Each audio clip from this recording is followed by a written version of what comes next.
So, magandang morning sa inyo mga ka-inspire. Diyan dobre, naimbag na biyat yu amin at magandang umaga sa lahat mo ng kababayan nating nandito sa Poland territory or mga OFW natin. Yan.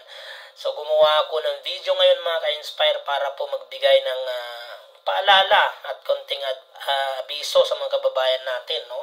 Na kumbaga wag po natin sanang baliwaliin, no, yung paghihigpit po ng mga police border dito sa Poland mga ka-inspire, kasi actually na-experience ko po last Monday lang po, no, at ang nakakapagtaga mga ka-inspire ay sa 5 in the morning, no, sa umaga, 5 o'clock ng gabi, ng umaga pala, 5 o'clock ng madaling araw, which is papasok pa lang ako, ay naharang na kaagad ako ng police border dyan pa lang sa paglabas sa aming pintuan. Oo mga ka-inspire. So, nag-house check sila mga ka-inspire. And yun nga, ako lang at saka si Jeff ang na-check mga ka-inspire. Kasi yung mga kasama naman natin is pumapasok sila ng 4:30, mga ganon. No?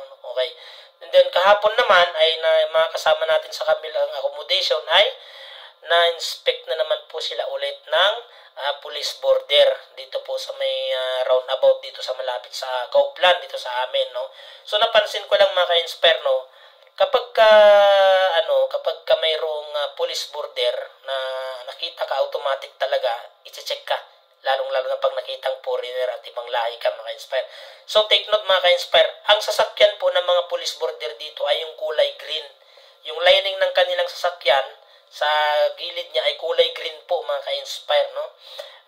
Yun po yung mga pulisya pero kulay green yung tatag na, kasi ang pulis kasi na mga pulis lang, as in yung mga kriminal mga ka-inspire ay kulay blue naman yung kanilang color ng kanyang lang mobile, no? So dalawa po yan, kulay blue at saka kulay green. Yung kulay green yun po yung police border. Yan. So mga ka-inspire, paalala lang sa mga kabayan natin na nandito sa Poland, which is yung mga wala pang visa or yung mga expired na yung visa or yung wala pang TRC or yung lalong-lalo na mga ka-inspire doon sa mga kababayan nating hindi po nakapag-apply ng fingerprint. Automatic po talaga yan mga ka-inspire, no? Kasi last year kasi naglabas sila ng protocol na lahat ng mga foreigner na expired ang visa at walang visa ay dapat may apply na po ng kanilang TRC with the last day of July last year, 2023 po yan.